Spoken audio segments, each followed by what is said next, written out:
Anyway, hate to be a little drum, but I just, I've been watching a couple of news articles this weekend and last night, and the country's really getting crazier and crazier. So, and I'm saying the same thing in hopes to get people's attention, because we need to have a united middle class. A united and healthy middle class creates a strong America. And you have to listen to who wants that to happen and has ways of making it happen. And then we need to vote people in and vote people out according to their strengths or weaknesses. And it's going to take some time to do, to get finally a handle over our political system, because we have no handle over this. And the founding fathers gave us this. We owe it to them. They weren't perfect people, and they were elites, but they at least saw that this country, the middle class of this country, needs to run the important issues directed by our politicians. And just like you have a head of a company and you have the crew of a company,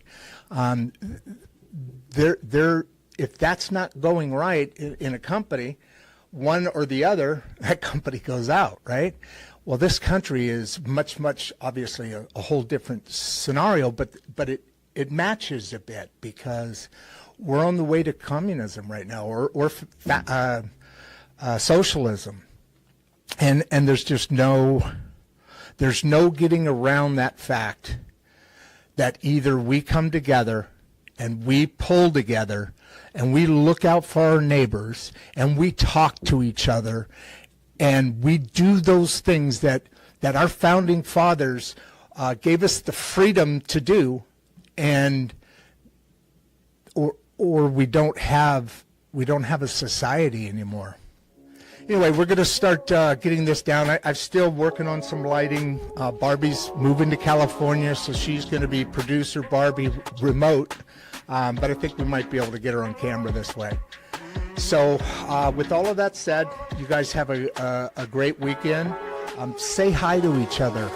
Go out and say hi to somebody. Just wave at them, man. Start that way. Just wave at them. Every time you see them, wave at them if you don't know them. And then you'll see the reaction change, evolve. You'll see the body language evolve. Go out and say hi to a couple people today. Anyway, love you guys. Thanks for being here. Hey, everybody. So today on Insights and Straight Talk with your host, Rodd Duff, and I just got off the phone with the ever-present producer Barbie. We're opening a door that a lot of people in the great middle class have been standing in front of for a long time, quietly knocking, and not getting any straight answers to. It's the part of real estate everybody hears about. Few people understand, and almost nobody explains clearly. It's called private lending, transactional funding, right? Real estate notes, not as hype, not as a get-rich-quick play, but as real structured path, as a real structured path to passive income, or as my son likes to call it, boring income. It's just money that keeps coming in. And this passive income doesn't depend on Wall Street, market mood swings, or timing the next headline right. And let me be clear right up front, this conversation is not for people looking for shortcuts. No, that's not this. It's for people asking the right questions. How do I protect capital, right? How do I generate predictable returns? How do I build wealth without having to become a full-time landlord, something producer Barbie deals with a lot, a flipper or a speculator? Because that's the question we hear every single week from the great middle class. Our guest today, Daniel Paloscio, brings clarity to a space that is usually wrapped in jargon and half-truths. Daniel is the principal at SEP Capital and the founder of doubleclose.com. Now, I've got a couple of different conflicting numbers here, but in each one, in each of those different, whether it be hard capital or other capital, he's funded hundreds and hundreds, literally per year, of transactions nationwide through one company, and then hundreds ish per year in Florida through another company. He has a large investor network, a network of people that invest with, and most importantly, he works inside this market every single day. So this is not theory. This is not influencer talk. This is not recycled seminar slides or real estate deals. This is real capital, real risk management. And that matters because private lending only works when it's done correctly. Today's episode is built for people who don't want noise, right? They want mechanics. They want structure.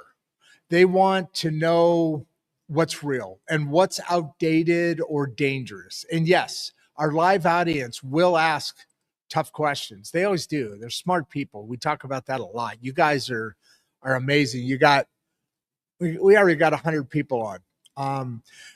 But they always ask those hard questions. So sometimes there's hundreds, like now. Sometimes there's tens of thousands of people on. But these questions that they'll be asking, they'll be about risk. They'll be about compliance, about deal structure, about underwriting, servicing, about collateral, and how passive income actually work when real estate, not speculation, is the foundation. One of the biggest shifts we're seeing right now is this: seasoned investors moving away from flipping and rentals, which has been a big thing for a while, and towards lending. Now, why are they doing that? Because private lending flips the script. Instead of chasing appreciation, you're earning fixed returns, okay? Instead of managing tenants, you're managing notes now. Instead of hoping the market cooperates, you're protected by collateral. Daniel's going to walk us through why many experienced investors prefer being the bank, especially in tighter credit markets where traditional lenders move slowly, and sometimes they don't move at all.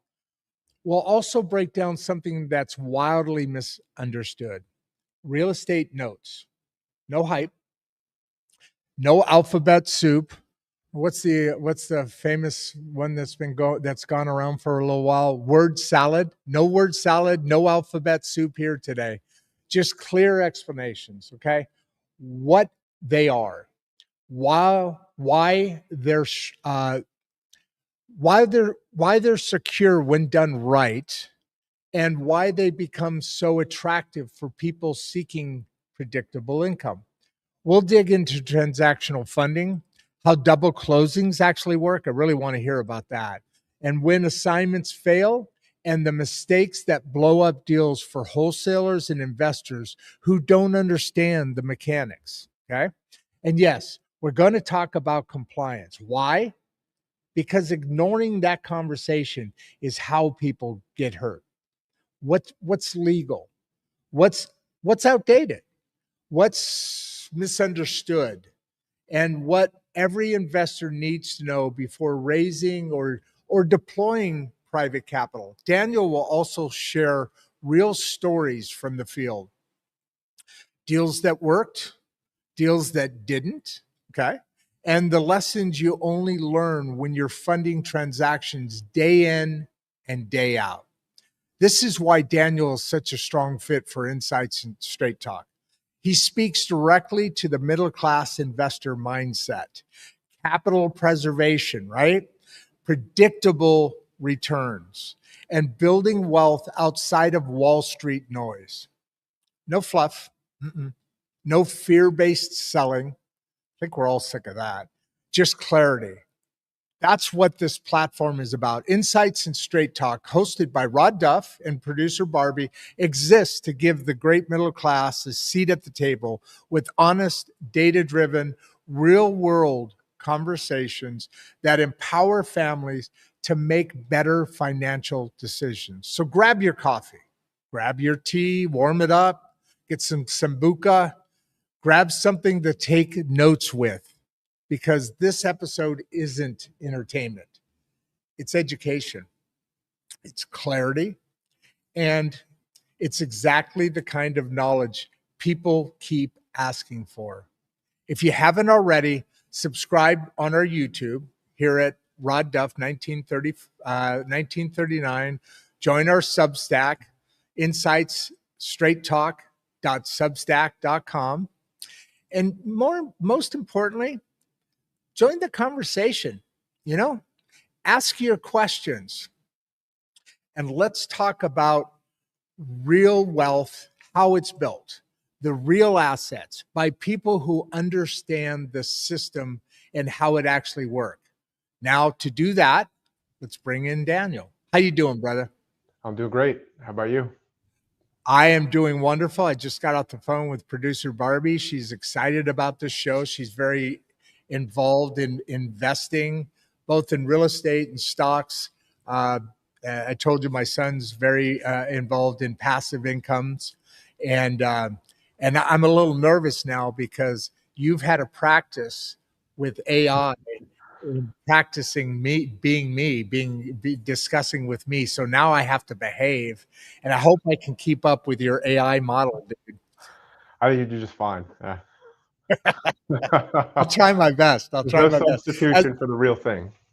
You're a charmer, brother. You're a charmer. I appreciate that, and I look forward to this conversation because we do a lot of different conversations on this platform, on the show. We have 4 different lanes, and this is obviously one of, if not the most important, meaning in the middle class, building from the inside out, from where we are to coming together to the goals that we have for this show. Obviously, having income and having ways of earning income into this new beginning that we have. You talked about AI. We talked about AI back there. This is something that's never going away. It's not going to change. But what it is going to do is this platform is a way for people in the great middle class to understand things that we don't always have access to. Maybe it's because of our finances. Maybe it's because of we just aren't looking. Whatever that case is, but it's an honor to have you on the show because generating income is obviously that's the big deal. That's what everybody needs. Oh my God, we already have questions coming in. Gee, many criminies. Okay, so as I was just saying, this is an important topic to everybody. They're already jumping in with questions. AI. Okay, this is, I think, a smart ass comment. AI is fraud. Okay. Well, okay. Yeah, some of it, you're absolutely right. But this might be a little aggressive of a group today. It's starting off a little bit aggressive there. When as soon as I brought up the AI thing, they're like, "That's fraud." So build on that, would you, Fretting? So tell me about your. I kind of got sidetracked there a little bit. Sorry about that. Why don't we go on to your journey, your path? How did you get into this? What was it about your childhood, your whatever along the way? How did you get onto the path what was the path that got you onto the path that brought us together today? Sure. I grew up in a average middle class family in Largo, which is St. Pete, Tampa metro. My father was a commercial fisherman. He was a captain of one boat. Yeah. Very cool. He was a hard worker. He instilled those values into me. One thing that he was is, he broke his back no matter what he did.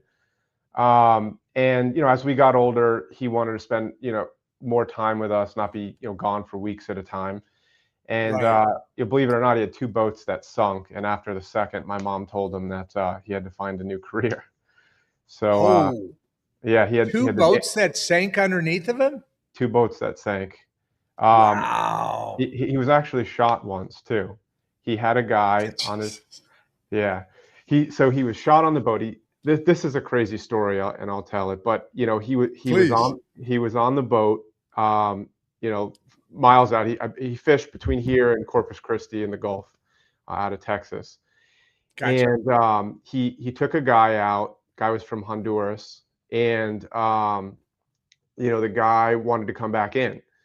And if my father would have turned the boat around, brought everybody home, he would have lost money on the job. You Right. can't go in without Yeah. fish. And so my dad wouldn't let him go in. Well, my father, as the captain, is allowed to have a firearm on board, and he did. Well, this guy from Honduras grabbed my dad's firearm and said that if my dad didn't take him in, he's going to shoot him. And my dad, didn't believe he was going to do that, and said, "Look, if we turn this around, we're going to lose a ton of money. Nobody wants to go in. We're not going to go in." Well, this guy shot my dad in the leg, and Oh my God. with a 9mm.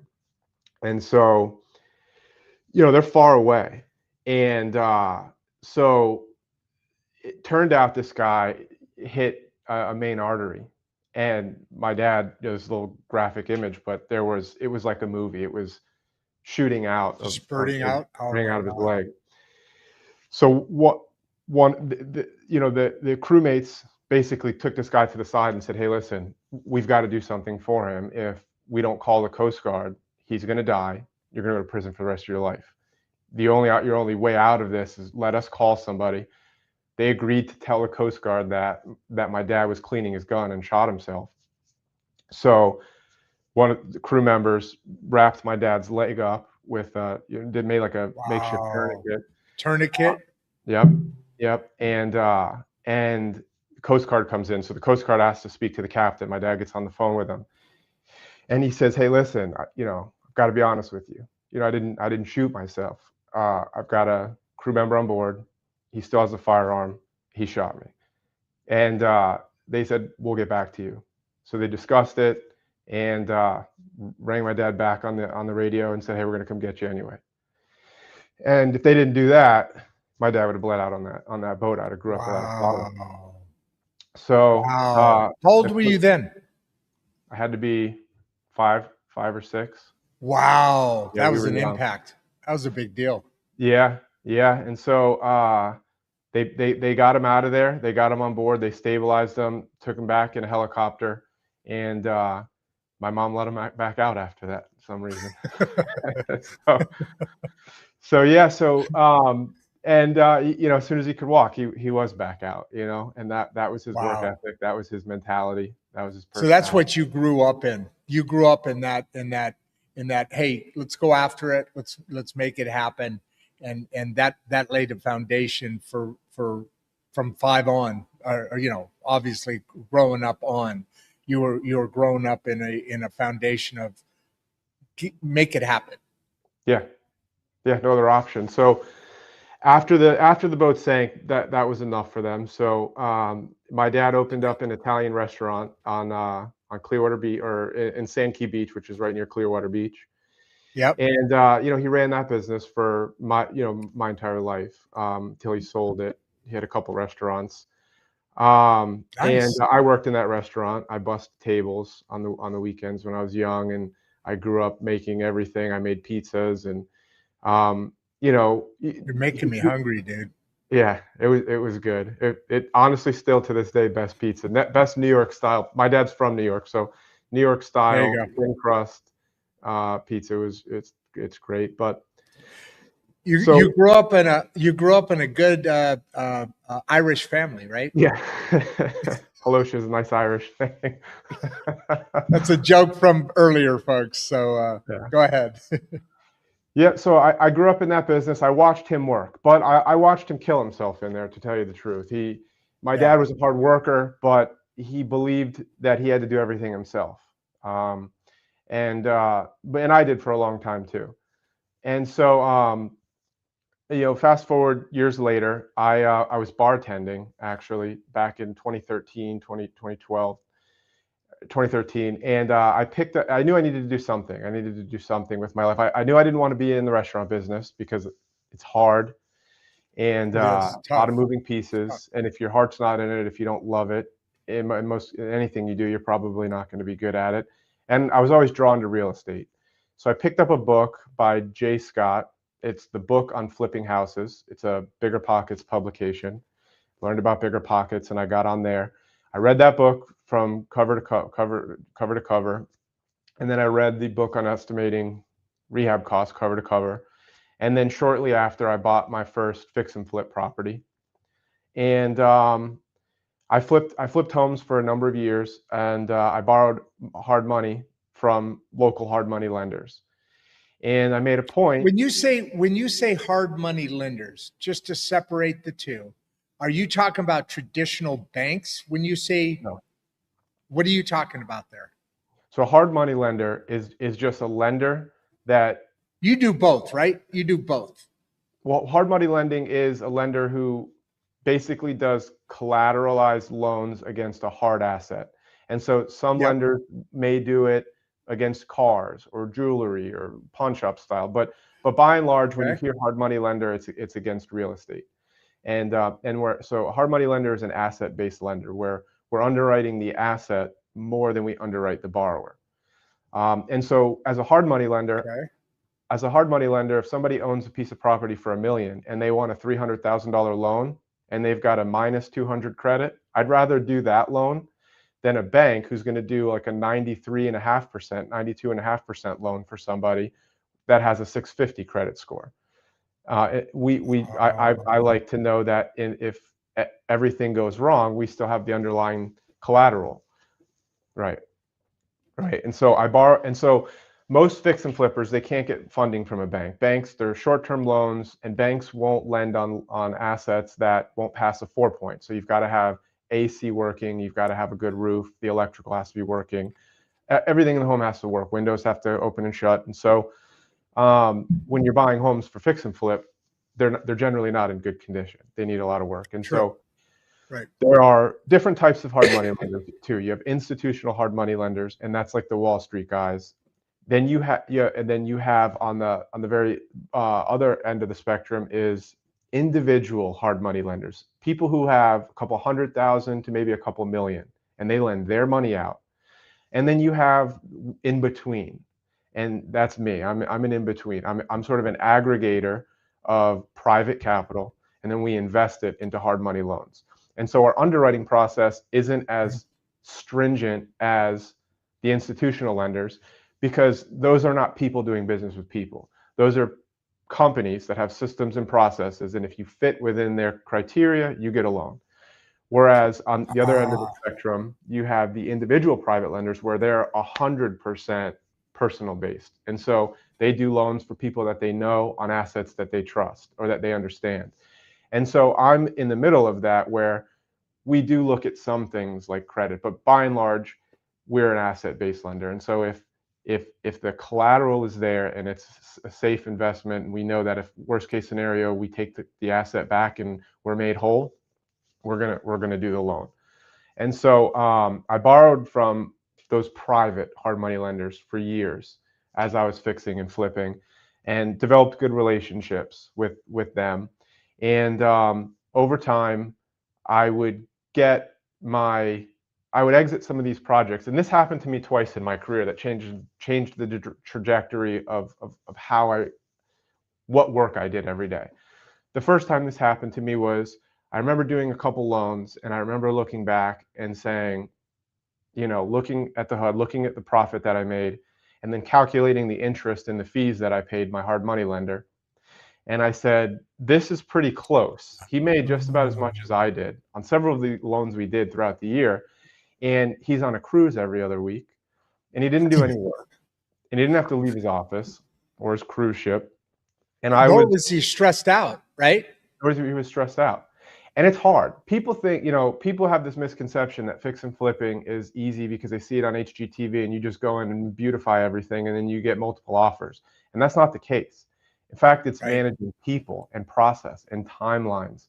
And you can make a ton of money. There's certainly more money in fix and flip than there is in private lending. However, there's much more effort and energy required to make that happen. But for those that are good And leaders, risk.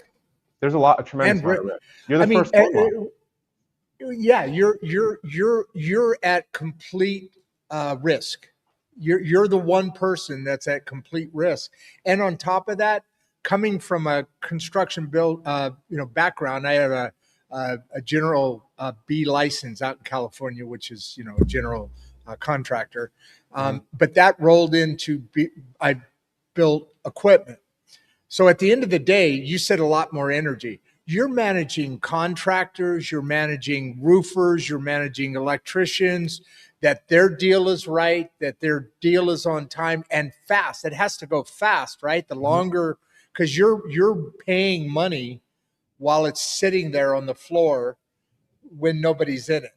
So Mm-hmm. that's a lot of risk and a lot of effort. And now instead of managing people, you're talking about you start to think about managing assets, right? Mm-hmm. Managing deals. Go ahead. Right. Go ahead. I just wanted to put like an explanation point on that because I've been very tempted at doing that. Kind of am doing that kind of now, but been very tempted in that. But you're right. When we started talking about this just a little bit ago about this show, it's like, okay, wait a minute. This is a lot. This is a different view, and you're wholly protected the whole way along, right? Mm-hmm. Yeah. Well, and if you just take the two functions and you say the gross figure is much higher when it should be much higher in fix and flip when Sure. you have a return, right? But if you average out the amount of hours that you put into a project, I think that you'd find over like to underwrite and to fund a loan from start to finish for us between every conversation that we have to have, me personally with the borrower and the underwriting that I do personally, and then the processing which our team members help with, we're maybe in a couple hours into a loan file. But a fix and flip investor may have 50 or 100 or hundreds of hours depending on the project. And so if you were to Sure. back out of that and look at your return on time and the Yeah. hours spent, it may Right. actually be that you make more money lending Per hour. per hour. Yeah. Exactly. Yeah, um, you look at that. You look at that because at the end of the day, there's only so many hours in a day, hours in a week, hours in a month. What do you want to spend your time on? And you just said a couple of hours on a file mhm. versus maybe hundreds of hours. Is that the difference? Yeah, and Ish. so on average, Varies. maybe the owner, and it depends, because if you have a team in fix and flip, you may spend many less hours at a property, and then it's in the system. But in terms of an owner operator lending out their own money versus an owner operator doing a fix and flip, if you compare those two, you might have 50, 60, 80, 100 hours into a fix and flip. Wow. And as an owner operator making their own loans, depending on your experience level, you could have 2 hours into the loan, and that would be a lot. Wow. That would be a lot. That'd be a lot. To analyze the loan and either say yay or nay is 2 hours Yeah, ish. we right, because most private lenders, especially owner operator private lenders that are lending out their own money, they do, and it's if they don't, they should be. It's very smart to focus on an area that you understand, and so when if you know neighborhoods, you know the value of each home without doing any research. And so the more you hyper focus in a specific market, the quicker the underwriting process is. And then you want to just Yeah. make sure that the house isn't crumbling. And then for the most part, well, hey, like I know this asset's worth 500,000, and if he wants a $250,000 loan, this is an easy deal. And then it's the same thing over and over. You're making sure that they have insurance. You're crossing all the T's and dotting all the I's. But that's a very quick process. Wow. Yeah, and easier to become better at? Like you said, you're hyper focused. Let's say on Mangum, Oklahoma. This is where I live now. I just moved here 3 months ago. And so you're hyper focusing. So you already know the area. You're focused on that area, and now you know what the value of each one is. So you could literally in 5 minutes say, I want to spend time on this or not. Exactly. And I've done this now. I've had so many conversations that I can almost do that with one phone call conversation with the borrower. So we evaluate every deal on what we call the 4 C's. There's collateral, there's character, there's capacity, and there's credit. And in that order, in my opinion, is most important to least. Collateral is. What are the two middle ones? Yeah, what are each of those terms looking at? I'll break them down. So collateral is obvious. That's the underlying collateral. And honestly, if all 3 of those other things don't pan out, you can still be saved by collateral. So that, $200,000 loan on $1 million beachfront property, you can't go wrong. You really can't. Yeah. Right. Even if the market crashes by 60%, you can't go wrong. And so character. This is not equally as important but as collateral, but it's very important, especially for the headache factor, because foreclosure is not ideal. And what we want is people to make payments every month. We want our investors to receive payments every month. And I don't want to have to chase people around for money. It's not fun. There's a bonus in it for us if we do it, because there's default fees that apply. However, it's a headache. And so we don't want to do it. But character will save you from those scenarios. Of the person. Character of the person. Character of the person. When you have a conversation with them, the things that I look for is it hard to get in touch with this person to give them money? Are they responsive? I find if it's hard to give someone money, it's going to be exponentially harder to collect it from them, right? True. And so, true. Are they communicating with me respectfully? Are they demanding? Are they looking at this relationship as I looked at the relationship when I was a borrower? When I was a borrower. Hey, Daniel. Yes. Daniel, sorry to interrupt. Just a little quick note here. We have almost 500 people on right now. So go ahead with what you're saying, but there's a lot of people really interested in this passive type of income. And it's kind of it seems to be as we're rolling this out. God, it's already been a half an hour. It doesn't even feel like that, does it? No. But as we're rolling this out, obviously passive income, this is a highly interesting and I mean, it makes a lot of sense to be able to generate this kind of passive income. And obviously there's still people flopping on here.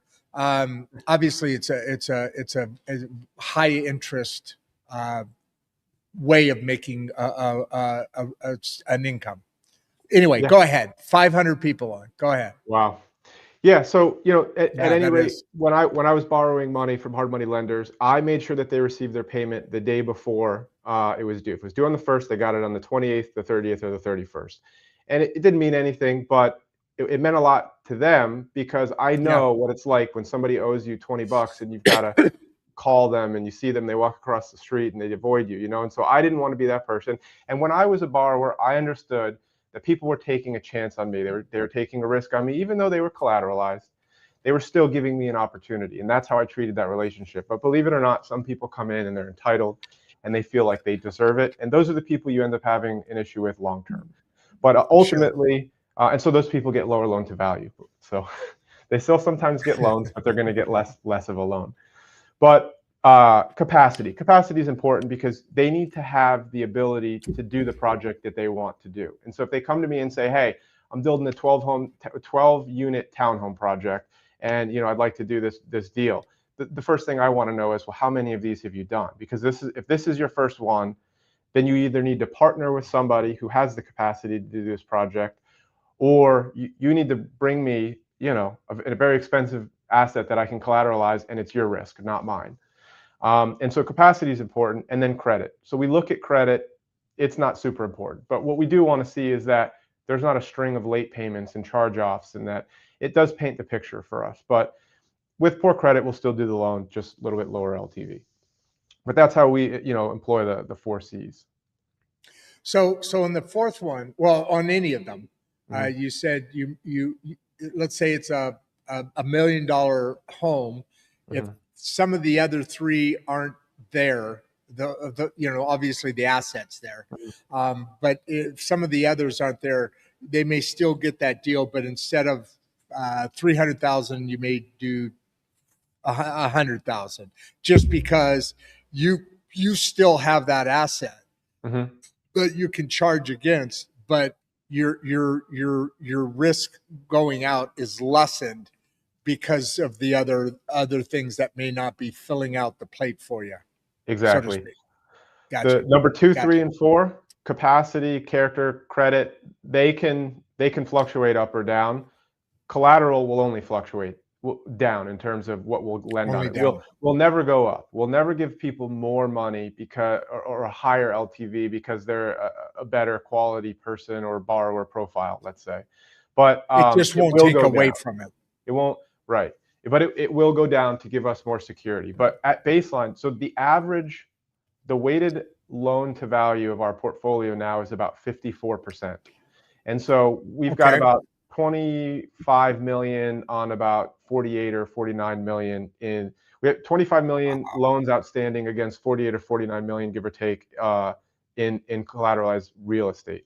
And so that's a comfortable place for us. And so we try to maintain that low LTV, and that's the security for us. That's how we know that, no matter what happens, if we have to take the asset back, even we've never had to take an asset back, first of all, because our model is that let LTV be so low that the borrower is going to figure it out, because why would they give out all that equity?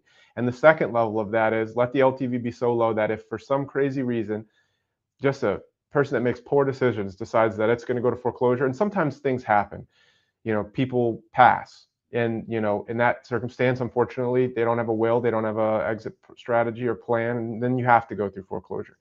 But at least make sure that LTV is low enough so that if you have to go to foreclosure, somebody buys it at foreclosure auction. Then you recover your interest, you recover your principal, you recover your default interest, which is always higher than the note rate, a little bonus for the headache. You recover your attorney's fees, you recover your late What's a fees. what's a default? I know you mentioned that a couple of times. So when you default, the interest that's owed, let's say it's 3%, is now Mhm. 7% or something like that. Is that what you're talking Yeah. about, or something different? Our standard note rate is 12% interest. And Gotcha. if a borrower were to go into default, meaning non-payment, they don't have insurance, they broke the rules in some capacity of their note and mortgage, that note rate would go up to 18%. And if Okay. Okay. and if the loan amount in Florida is over 500,000, it would go up to 25%. Wow. Yeah. That's a state law.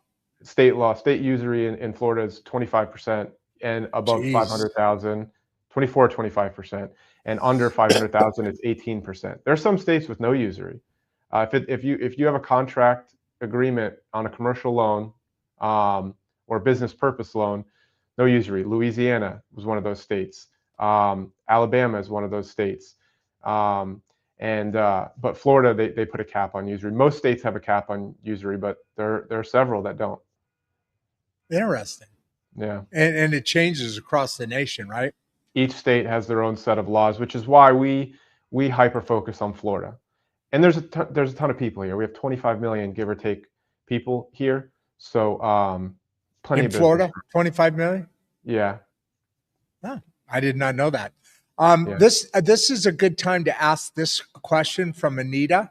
Hmm. What's the biggest risk new private lenders should watch out for?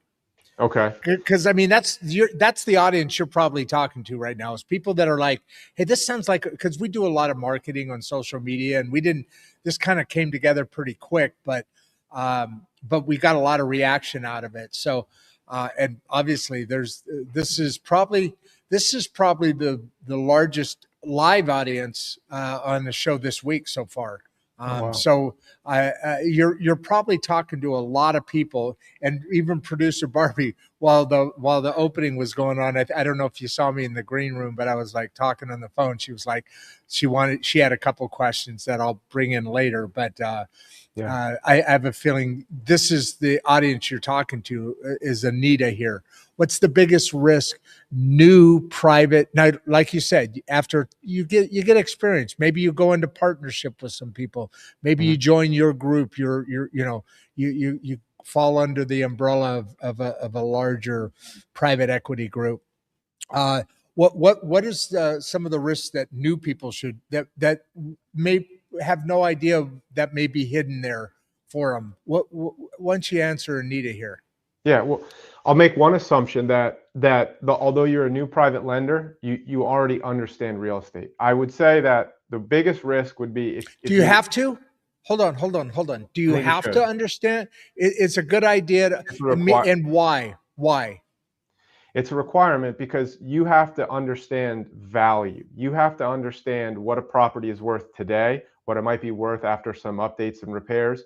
You have to know that if you take Okay. that property back for some reason, that you can do a good you could decide on whether you need to do a light rehab to get it sold, or whether you're going to keep it as a rental, or whether you're going to do a fix and flip on it, or whether you're going to just list it on market.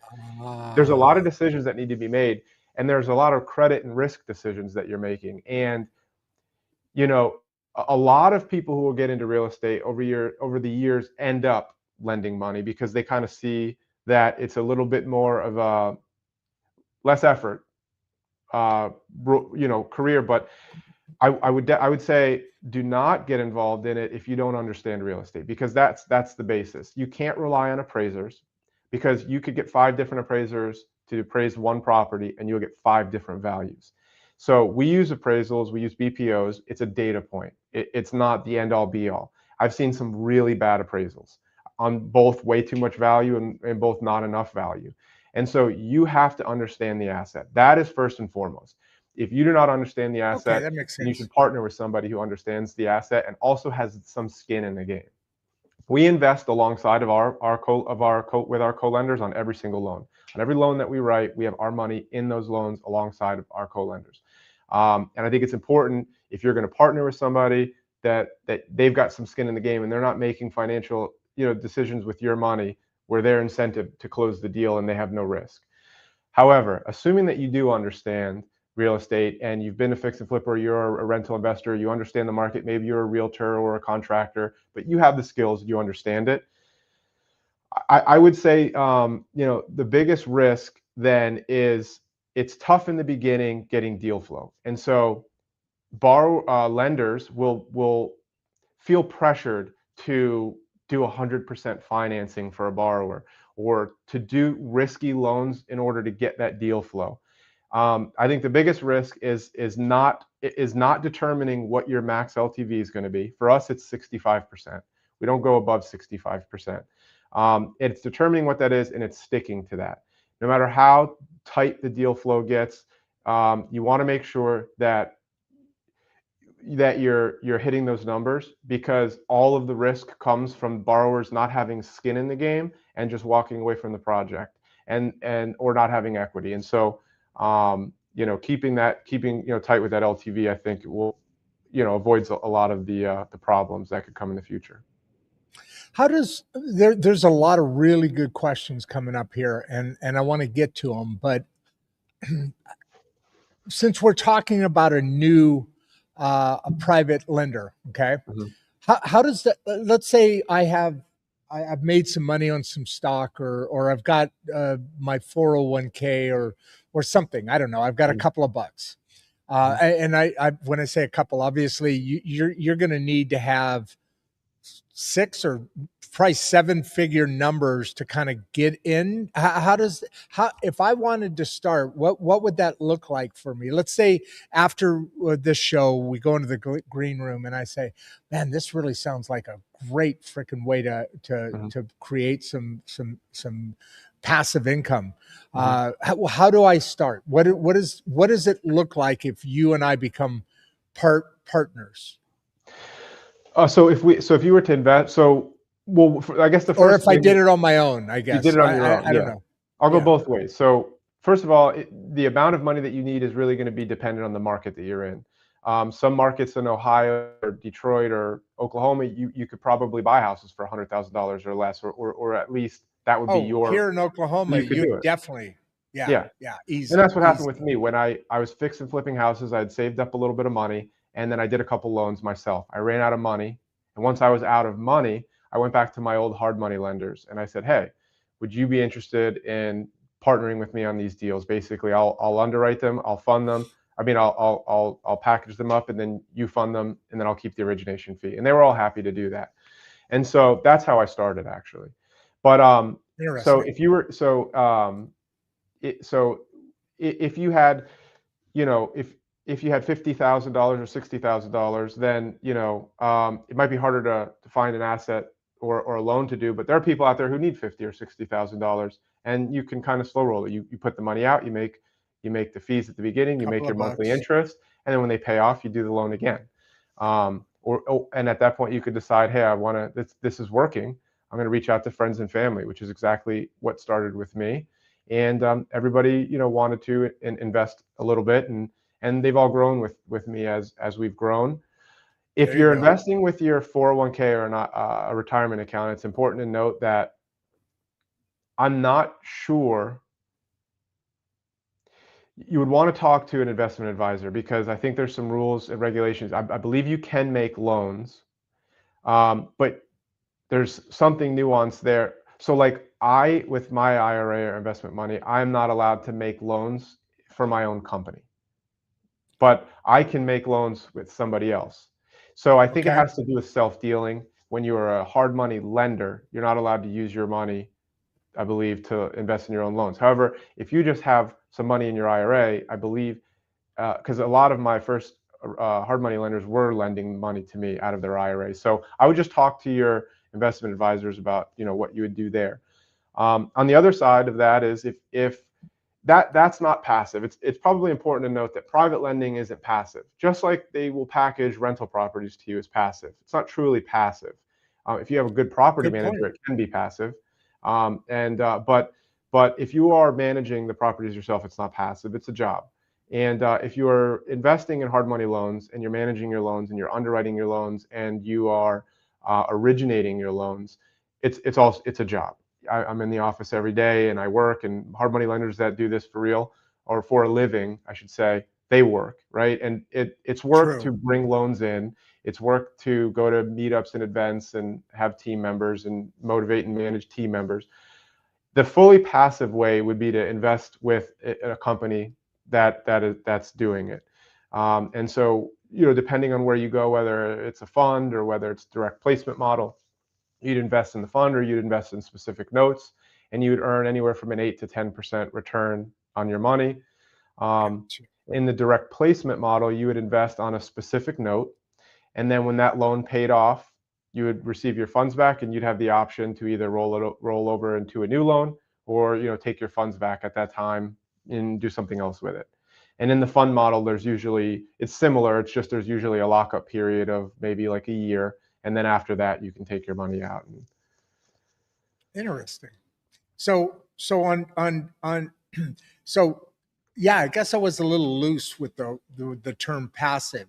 That at that point you're investing in a company that is doing what you're doing. You'd be investing in a company like yours in a sense. And that would be fully And passive, yeah. that's fully passive and a lower return because now you're doing the actual work. Hmm. So they're just investing in your results. Let's say that's passive. Correct. But if I wanted to be a private funder, Hmm. that's an actual job. Well, potentially it's an actual job. That's the difference that you're talking. But then again, you're talking about higher returns. But at that point, you got to know more of what you're doing than if I'm just investing in your company, so to speak, right? As a passive Exactly. return. So that's the difference between the two. Dan and what is it? Damien, I think. Sorry, my eyes are Looks like not Damien. exactly. It looks like Damien. How do you protect capital if a borrower defaults? Which we kind of stuck our toe in this already in answering this, but can you fill this out for Damien, please? Yeah, this is probably the most important thing that we do, right? This is why this whole business works. But the way that you Correct. protect capital is generally 99% of the time you want a first position lien against the asset. And what that means is that you get paid first no matter what, barring non-payment of county taxes. That's a different conversation. But in Right. terms of that, that means you get paid first. If the seller decides to sell, he cannot sell without paying you off.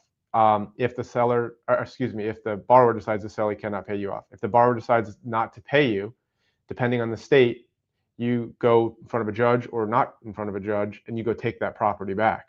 And you preserve capital by, let's say that you've got $1 million piece of property, and your borrower Joe has a business. He makes widgets in a widget factory, and he needs to make a big purchase order for widgets. So he comes to you as a hard money lender and says, hey, I own this property, this widget factory, free and clear. It's worth $1 million. I need a $200,000 loan against this property so that I could make this widget order, and I could fill my orders for the holiday season. And you say, sure, no problem. So now you've got a 20% loan to value into this property. Well, let's say something happens and the widget business goes out of business, and some sad reason the borrower can't afford to make the payment. Your recourse would be to then go through foreclosure with that property. That property would go up for foreclosure at the foreclosure auction.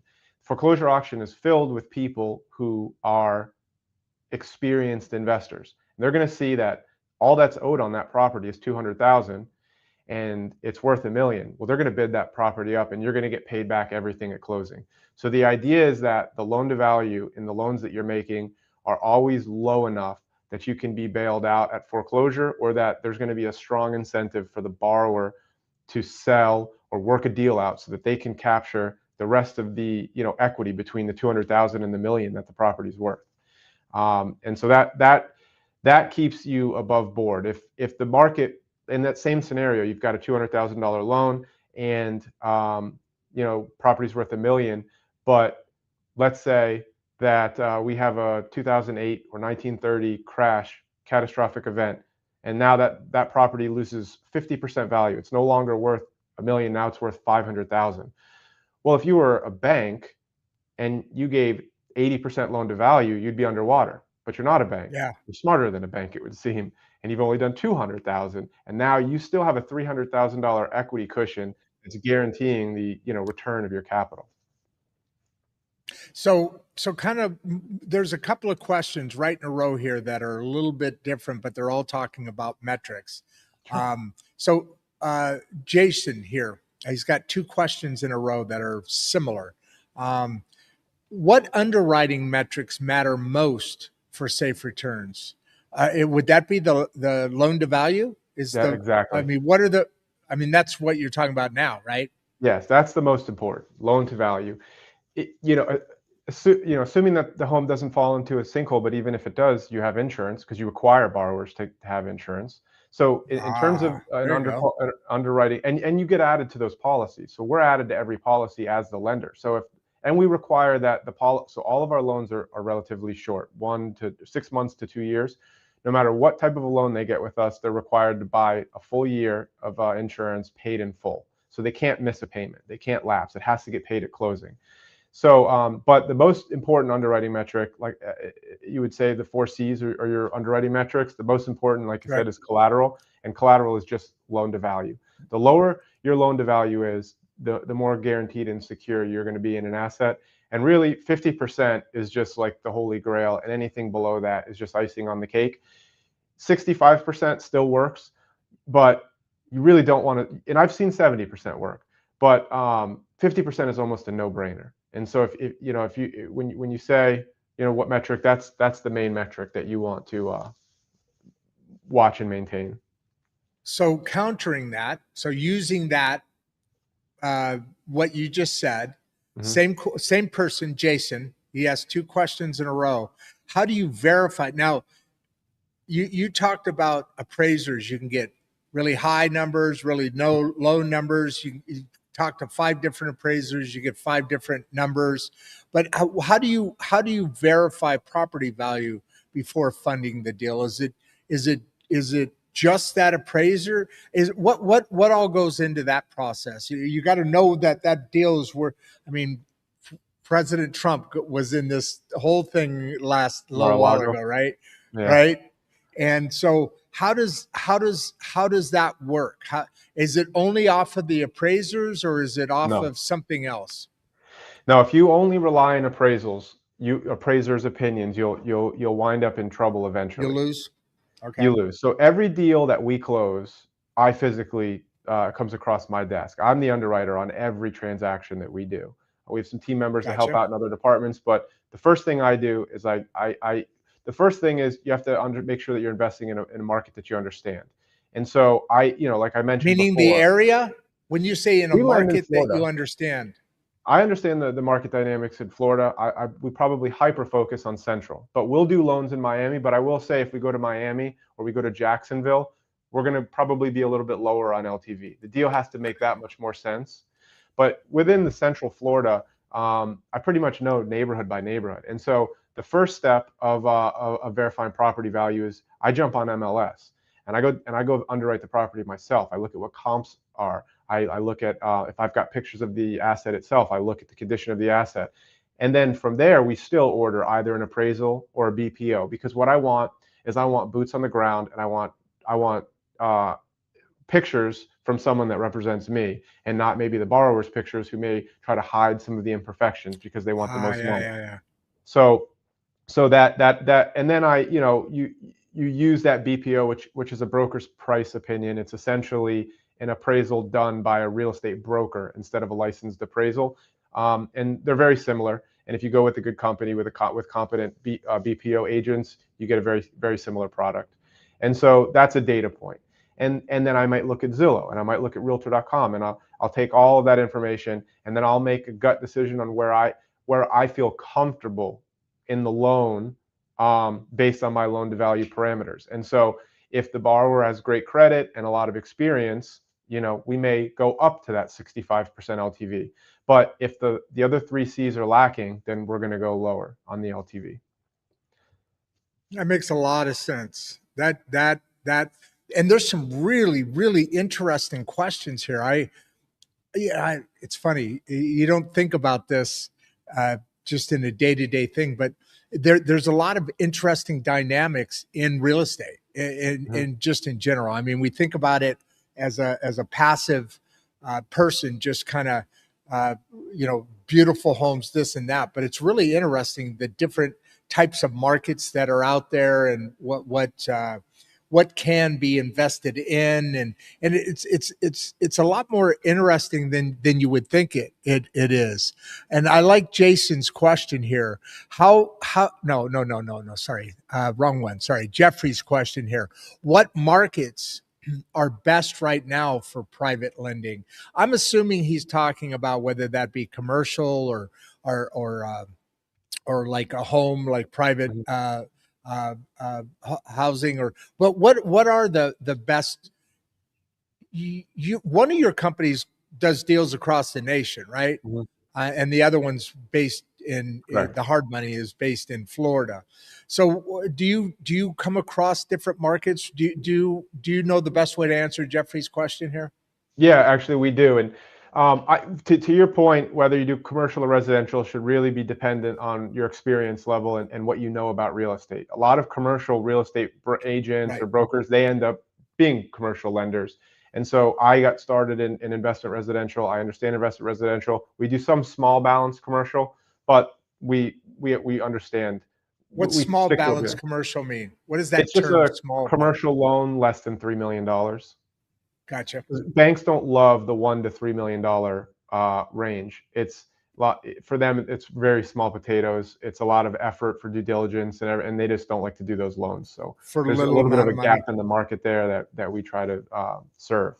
So as far as markets, through doubleclose.com, we fund wholesalers nationwide, and so we see a lot of double closing activity throughout the nation, and that's a good indication on Wholesalers are generally buying cheap and they're selling to investors for cheap. And then those investors are taking those properties and fix and flipping. So wherever there's a lot of good activity for fix and flipping, that's going to be the best market for private lending. So, I could rattle off a few states that I know are super high active, very active. Florida is a What are great they? market. Yeah. Florida is a great market. Georgia is a great market. Georgia. Texas is Why a Georgia? fantastic. Georgia, well, Why Georgia? Atlanta is on fire. Atlanta, there's Oh, a because of lot the of there's a lot of technology companies coming out of Atlanta that are in Atlanta possibly now. Is that? I think so. I think that's true. Yeah, you're right. beyond the And loans that we Texas. fund. What I don't know is the market dynamics that create those areas to be better. But what I can say is, as a Ah, transactional lender, we do a lot of loans in those areas, and those are people who are fix and flipping, that are those end buyers. There's a lot of investor activity in those markets. The Sun Belt also got a ton of people moving to it since COVID, and they're continuing to have people move to it. And so that also makes the market better. But Texas is a fantastic market. Pennsylvania is a great market. We do a lot in Pennsylvania. Ohio is a there great is. market. Michigan, believe it or not, it's a great market. Like Detroit, in those areas, there's a tremendous amount of investor activity in those markets. I've Um, heard a lot of noise about Detroit. I yeah, have heard a lot of noise about Detroit. yep. But you can really do private lending almost anywhere in the country if the laws are favorable and allow you to. California, there's a lot of people obviously that do it there, but it's very difficult economically to work with that state's rules and regulations. It's tough to do business there, but there are people that do business there, and it's a great market when you can, because the average price is what of a home is $100 million or something at this point. So, Yeah, you yeah, know, yeah. I mean, a $1 million home in California has got to be a real piece of shit. it's a To be honest teardown. with you, It's a it's teardown. yeah, Yeah. exactly. It's crazy It's what scary. that. They're trying to get that done here, and I don't know what if they get something, because we've seen prices just skyrocket over the last 4 years, and I It's hope they because get it under people are control. moving out of California and selling or whatever, and they've got that extra cash to come into like Florida where the prices aren't as high. I mean, Oregon went through that. I mean, California Hmm. does this all the time where people just get sick of it and they move their business or they move their home out of it. My kids have moved out of California. Most people I know, I'm from California. Hmm. Most people I know have kind of moved out of there. But another question here, I've heard this term a lot, and it just exposes my ignorance in the industry. And you just used it a minute ago. Double close. What Hmm. is a double close?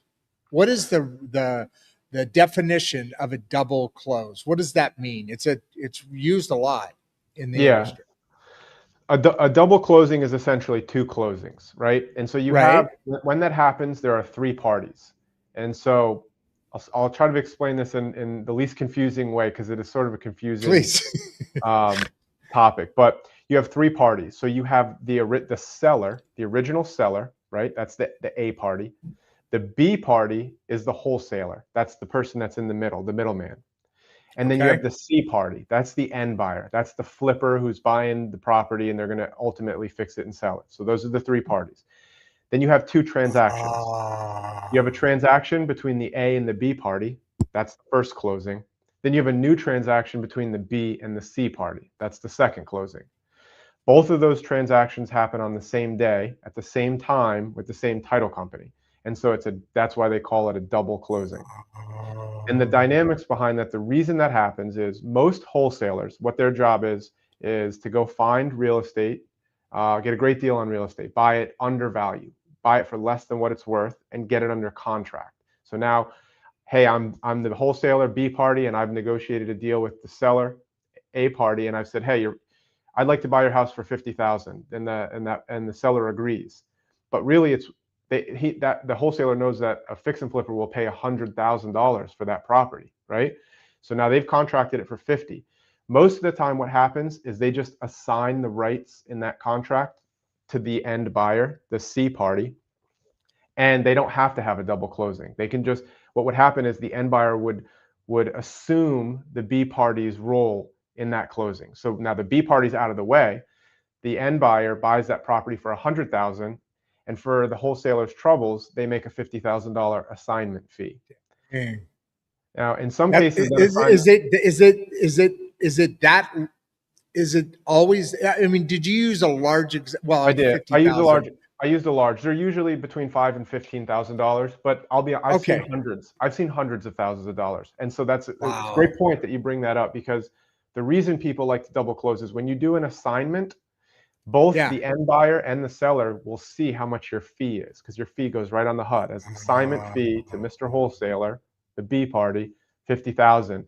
And you can imagine people getting pretty upset when the wholesaler, when the flipper says, hey, you're going to make more money on this deal and you're not taking any of the risk. But the seller, you just beat them up for 6 months on the price of their property and you're making a big profit. And so Right. that's one of the reasons. Sometimes they do a double closing because their contract is unassignable. And that might be because they're flipping a HUD home or REO from a bank and they don't allow assignments. And so in those cases, you have to do double closings.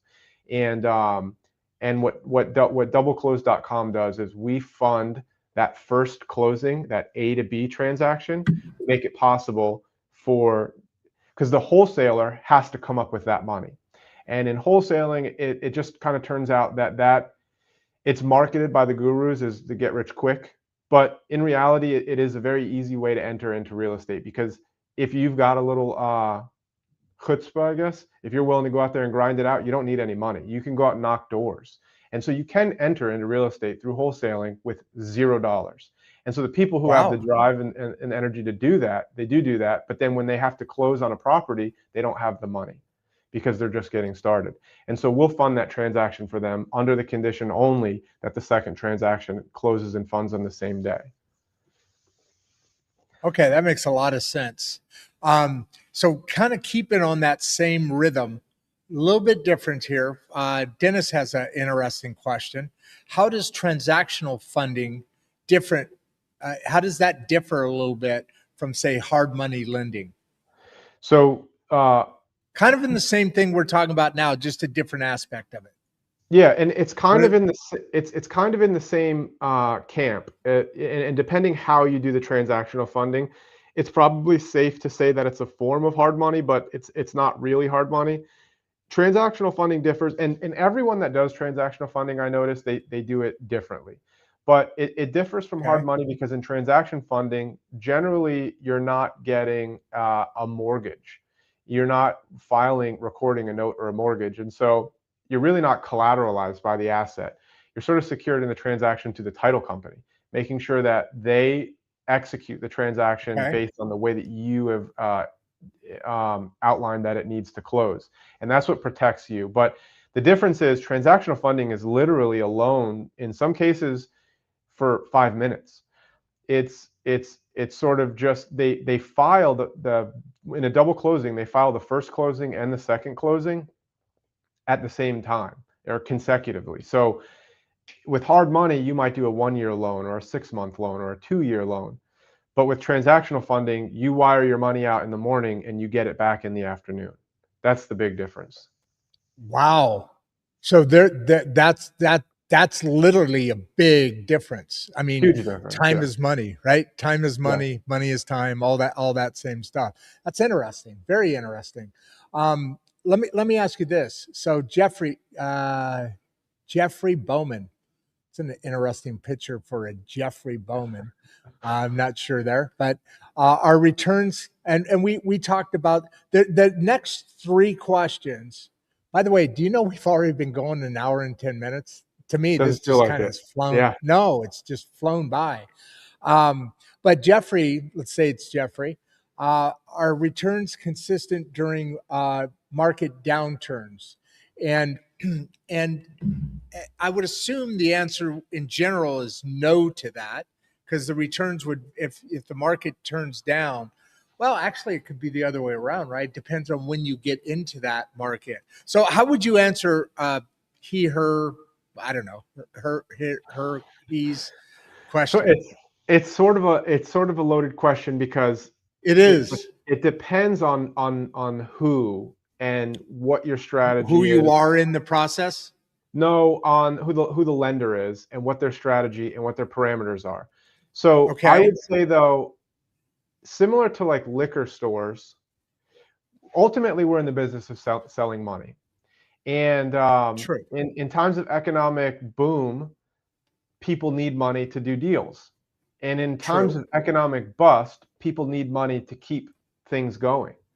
And I, you know, I will say we've been sort of on a rocket ship since 2012. And so it's tough to say where things Yeah. are going to, but I do know other hard money lenders that were around through that crash.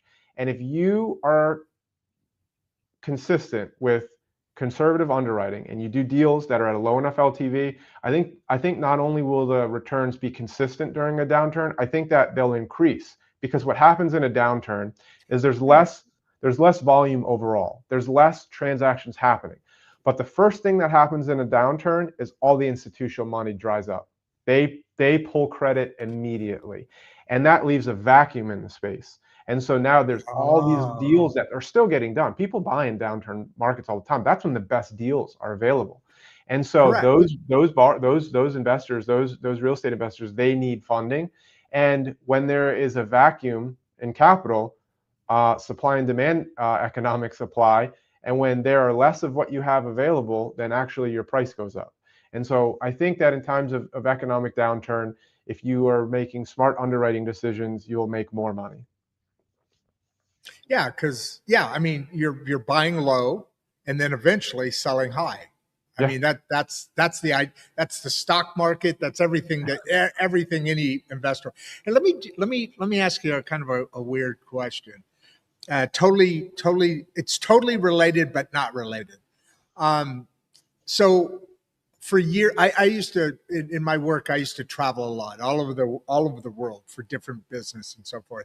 And during that time, there was a lot more business with China being done. So I'd go to China quite a bit. Mm-hmm. Long story short, during that time, there was a lot of building going on in China. Funded by the government, all that. And you just talked about the bubble, right? That burst, Mm-hmm. back in, what was that, 17, right? Or something like, Oh, 08. what was, Oh, 08. 08, yeah. Yeah. So, and we all know what that did to the economy for a long time. Me in the plastic industry, our industry, literally over one day was cut in half. If people were buying 100 molding machines, they're buying 50 now, right? So the market was really, it affected everything, right? But my question is this. I've been hearing for a long time that China, and you may not even know the answer to this, but it is to do with real estate and lending. There's lots of towns that in China that they built that nobody ever came to. They're I empty. saw I that. mean, I've been in town. I've been in a town that looks like Manhattan. It's a copy of Manhattan. It literally is built that way. But then nobody's moving in. I mean, I've been in a mall that was as big as the Great American Mall in Minnesota, and there were like 2 or 3 shops in it. At some point, will there be a bubble, or have you heard anything about this China thing? Because I hear that China's in a big heap of trouble here coming up pretty soon. I'm not as read up on it as I should be, but I've I'm heard, not either. I've read light articles or saw headlines about it, and I've seen those like entire cities of condo buildings that they're demolishing. I've seen It's videos on that, crazy. but I'm It's not crazy. sure what. I do know that like the person that was in charge of like their development, I'm pretty sure they just executed him or something recently. Oh, So they did. I think they said Oh, that he shit. embezzled money, and so I don't know. I don't know. So They that were. may be coming up. It's going to be interesting to see what happens because literally, like you said, I mean, I've been on freeways. I've driven on a freeway and been the only car on the freeway for like, I don't Wow. know, 20, 30, 40 minutes. Wow. It's That's really bad. Really, Yeah, really it's bad. like a dystopian sci-fi film. That's exactly what it is. That's what it Yeah. feels like when you go into one of those little areas. Uh, Let's get back on the topic here. Um, this one, I think we've kind of really already answered this for Joey Davila. mhm. Hey, he's another good Irish Paisan. person. Paisana. The can private lending be done passively without daily involvement? Really, that's something I was asking earlier, and that's probably he asked that after or something. But my question is this: it's only if you're investing. Remember that example I used? If I was investing in you, that's the only way to be in your company. That's the only, like, here's $1 million. I'm investing in that, in partnering up with you. Now go do your thing. Go work while I play video games. Exactly. That's the only way to be passive, right? That would be the true passive version of investing. You'd invest in notes with a company like mine. And Yeah, what and and on otherwise our you're end, working. right? I'm working, yeah. But when you do that, what we do is end to end from start to finish. We take care of everything. We so right now we're on what's called the direct placement model. Into the first quarter of next year, we're going to move to a fund model. The fund model is going to Does that create. change? Wait. Does that change every year, or is this just something your company is now doing? We're It's changing evolving. over to. Yeah, we're Okay, evolving so into that, this and is that not will a be regular, it's not a correct. seasonal thing. You're No. evolving. Okay, go back and explain that again then, would you? Because now it's a different mindset. Sure. So the way that we do it now is investors invest on a note per note basis. And so Okay. the way that it works is I fund all of the loans out of pocket with our funds first. Then once the loan Okay. is funded, we make it available to our investors for participation. And our investors are investing on a note for note basis. So if I fund 123 Main Street and our investor invests in 123 Main Street, they're tied to 123 Main Street. So the way that works is if 123 Main Street is performing, we collect the interest payment on the first, and then by the 15th, we pay that out to the investor. If for some reason the investor, the borrower goes into default and we're not collecting the payment anymore, the investor payments go on hold until there's a disposition, until they sell the property, catch up all the payments, and then we share that default interest, that bonus, with our investors. Okay. Very rarely happens. What we're changing to is to the fund model. It's a registered 506c debt fund. And so what that is it'll be a pooled debt fund. So when investors will invest into the fund, they'll become owners. They'll become owners of the fund based on how much they have in a percentage. And then they will be collateralized by every single asset in the fund. So what it does is it spreads the risk out. The other thing that we'll be doing is we'll be paying a pref. So whether the borrower pays or not, we'll be meeting our pref obligations monthly to the investors, which will give our investors a more fixed return. So let's say you're in the fund at 10%. Whether borrowers are paying or not, we're paying out the 10% pref monthly. In the model that we have now, it's a preferred return. Okay. Yeah. And that's just basically monthly. that organizes a number. That pref is an area of preferred return. Right. And so based on what investors have in our portfolio, that pref might be 8%, 9%, or 10%. Over 250,000 it's 10%. And so investors that have more than 250,000 in the fund earn a 10% pref monthly. Right now, they're earning straight interest off of the loan, and at the same tiers, but it's tied to a loan. And I will say that in any transaction that I've ever been involved in, and I've been at this point involved in maybe definitely more than 1,000 closings between double close, between my own fix and flips, and between hard money lending. I've never lost $1 of my own money, but more importantly, I've never lost $1 of investor funds. And like I mentioned before, my first investors were the hard money lenders that I borrowed money from when I was a borrower. And that next tier was my friends and family. And then the next tier was those referrals. And now, we've taken on new capital from new people. But my wife is an investor with us. My mom is an investor with us. And so we treat Those are every two dollar. happy ladies, aren't they? Well, yeah, they have to be. They have to be. So let me ask you this: Why are you guys evolving? What is the reason? I get it. In other words, now it's a fund instead of a property or a note, an individual note. We still have 500 people here. My God, Wow. An hour and 20 minutes. So a couple more questions, but why? just to stay on this topic for a second longer, or a few seconds longer, why are you guys evolving? Is this, obviously it's a better deal for you, the company, otherwise you wouldn't be doing it. But is it also, is it more risky? Like if I'm investing in your company, I used to invest in a note by note, like you talk about 1, 2, 3 Main Street, and if that's doing well, you're getting paid day in and day out, or month in and month out. If something goes sideways, that's put on hold till things get straightened out or get fixed, or they are foreclosed on, whatever, and then you divvy out the money from there, note by note. This is now an investor, not an investor. This is now a fund, meaning all the. So is that fund that you're going into? Is that always all the deals, or is it certain funds are put into that deal? No, when we open the fund, we'll move all the notes that we have into the fund, and we'll only have the fund. So the fund is actually it creates a win-win for everybody, believe it or not. So it creates a lot of operational efficiencies on our end that makes us able to streamline our processes, and which saves us a lot of time and money. But as an investor in the fund, it grants more security. Because like you mentioned, on a note for note basis, you're tied to a note, and what that note does. Like I said, we've never lost on any note, not even default interest.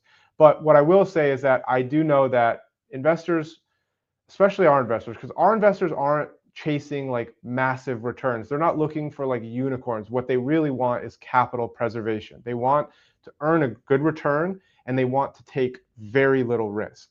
And so that helps by being in a pooled fund. 8-9% is the daily average, right? In this, most of our investors have more than 250,000 with us, but yeah. So that's more than 10. That's that. Now you're over 10%. 9 or 10. Yeah, more often people are getting 9 or 10. Anything over, I think. But I was just going to say, but that's consistent. That's like, let's say there's 100 people that are investing. All 100 of people of those are getting day in and day out, or month in and monthly. Paid monthly, right? Month in and month out, are getting 10% of their returns, are getting 10% of return on their investment. Yeah, that's bigger than the stock market, isn't it? Right? That's a higher average, I think, than the best stock market numbers. If anybody uses ChatGPT, just go Google, you ask. Because I'm not a what do they call those guys? A quant. I'm not a quant, right? But I think that's the Wall Street math guys. It's like the quants are like, is that what they're called? The quant? Human calculators, basically, yeah. But like there's a metric, and it's called the risk-adjusted return. And if you calculate the risk-adjusted return on a private note that is collateralized by a loan that's 50% LTV, or a pooled fund that's at 54% LTV, the risk-adjusted return, there's not another investment that exists that's better. It's unicorn level. It's not a sexy return. I'll admit it's not sexy to get 9 or 10%. But when you consider that no one has ever had a loss, and I can't guarantee that in the future we don't go into a world war. But assuming that we have that the next 100 years in this country is similar to the 100 years prior, then we're pretty set. You're golden. You're golden. Yeah. Wow. This is fascinating. We need to do a follow-up, I think, if you're up for it at some point. Sure. I'd love to do that. This one I wanted to hit. Jennifer, I think she asked one of the original questions. What role does servicing play in protecting investors? And I don't have any idea. I mean, I know what servicing is, but I don't understand this question, is why I'm so interested in it. Yeah. What is this? What is she talking about? What is servicing? Servicing, just think of servicing as like property management of the loan. And so everything that happens after the loan closes is servicing. And so, at SEP Capital, when I say we're end to end, cover to cover, full service, we underwrite, originate, put together a package. We fully service the loan from start to finish. We process any hiccups. If an attorney's needed to process the loan, we handle that. If those costs are outlaid by SEP Capital, and if the property needs to go through foreclosure, we handle that process as well. And then we determine what the highest and best use of the asset. Let's say we take a property back, which we've never ever had to take one back. If we have to take a property back, our process is that we would determine the highest and best use for the asset, what the plan is, what needs to get done. If there are some options that need to be considered, we'd present those options to the investor on that specific note. And then we would make a decision on what's best for everybody moving forward. Again, we've never had to do that. Like I said, our loan to value is low enough that we've not taken any properties back yet. But so with servicing, there's monthly touch points. We draft payments by borrowers from the borrowers each month on the first weekday of the month by automatic clearinghouse, ACH. And then once all those payments is cleared, and every once in a while you have bounce payments, we have to call the borrower, go through the legwork, set up a new ACH, and then on the 15th we initiated an ACH back to the investors. So we handle everything in between that. Wow. We're ensuring that insurance is always paid, that taxes are always paid, and that the borrower is doing everything that they need to do. On our fix and flip loans, we're managing the draw process. We're making sure that they're getting work done before they're getting any of the escrow reserves for their fix and flip projects. And we're staying in tight communication with all the borrowers and in tight communication with our investors as much as they'd like. Sometimes people want to be left alone, but we're in communication with those that want to hear from us. Yeah, well, and so yeah, now I get what she's asking there, because servicing plays a lot. I mean, you're talking about keeping that consistent activity, that all that passive stuff that I get to enjoy as an investor is only because the company is doing all the work in keeping the note moving ahead, and or jumping on if something goes sideways. Like you said, you never had to do that, but even going through the foreclosure process, because all of that is, if it's not done correctly or done from somebody who's understanding the process, obviously your investment is much more at risk there. I want you to read this before we still have almost 500 people on. My God, that's just it's phenomenal. Wow. Hour and a half long, and they're chopping away at this. I want you to read this one. Would you read that on the screen there? You're doing a great job with the questions you're asking. I'd like to hear more. I did not pay. Oh, wow. This is Property Solutions. Wonder who that is. Huh. So maybe it's another talk show or something, but I set you up on that one. What's the so at the end of the day, is there anything we haven't covered that you wanted to cover in this show? You got to put in your contact information here in the private chat. Please do that. I'll just type it in. That I can. Yeah, just whatever if type in whether you want people to go to your website, because you know how it is. You've done a podcast before. You're doing podcasts now. You're even practicing with AI, and I got to do that. I gotta play. I'm gonna do that. I'm gonna just because it'd be good prep for me. Hey, Daniel Paloscio is coming on. I want what? And was there a face, or was it just like reading? Like no face. So what he's referencing, what he's referencing is, before this interview, I jumped on ChatGPT last night and this morning. But I jumped on ChatGPT. And I said, act as Rodd Duff of Insights and Straight Talk. And I said, ask me questions in his tone and his cadence, and that, because I need a little help getting my brain woken up. If you catch me cold conversation, I'm probably a little bit like, just like cold Producer stone. Barbie. Yeah. Producer Barbie needs that same thing. I know exactly what you're talking about. Yeah. Go ahead. And so it asked me questions, and like it asked me questions. It told me stop. That's a great point that you make. I want to dive in a little deeper, and it's just funny that it was like it embodied your personality. Like it was. That is so exactly me. Yeah, That's crazy. I'm it is. gonna play with that. I'm gonna figure that out. That's Yeah. interesting. I'm gonna definitely dive into that. All right. So my friend, anything we've missed? Last closing statement. You've got 500 fans on here, obviously. What do you want to leave as a last point before I wrap this up and do the exit video at the end of the show? I don't have much. I appreciate you having me on. And if I just left anybody with any advice, it'd be good people, be good parents, be good countrymen. That's really it. Oh, dude, perfect. Hold on, that was exactly perfect, but it was so quick I didn't get to I didn't get to cover quick enough. I want to make sure I got this copied over right. You see the one contact, which is your website, I believe, right? Yeah. Yep, got my And email. then That's the best way to contact me. And then my website is sepcapital.com. okay, you see the SEPcapital.com there, right? I PM. See it on the thing. Is that spelled right? Daniel at sepcapital.com is my email address. I don't see it. Well, I see it where I typed it.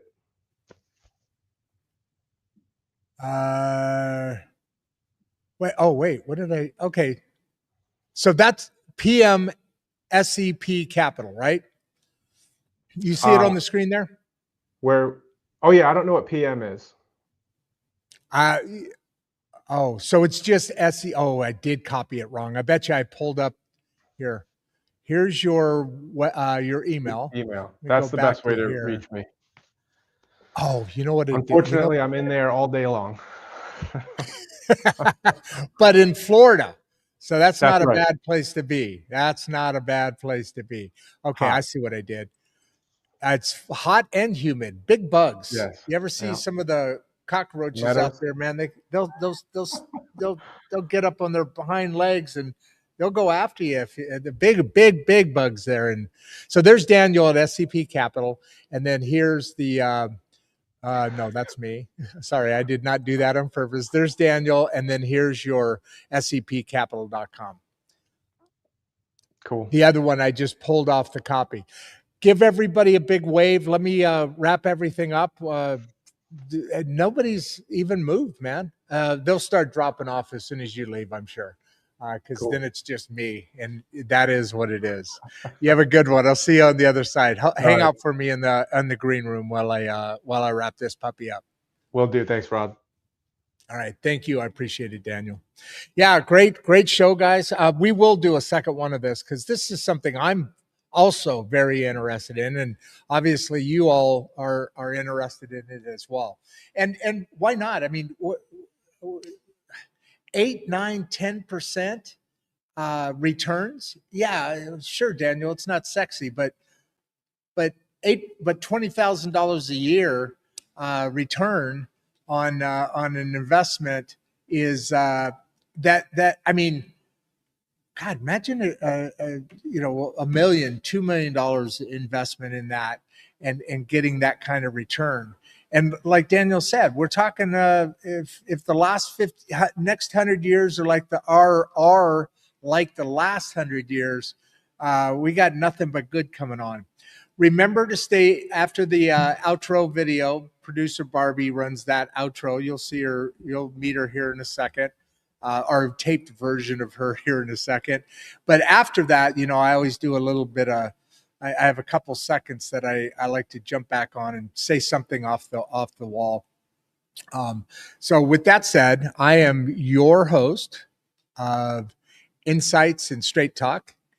And we're looking at an investment strategy here that makes a lot of sense.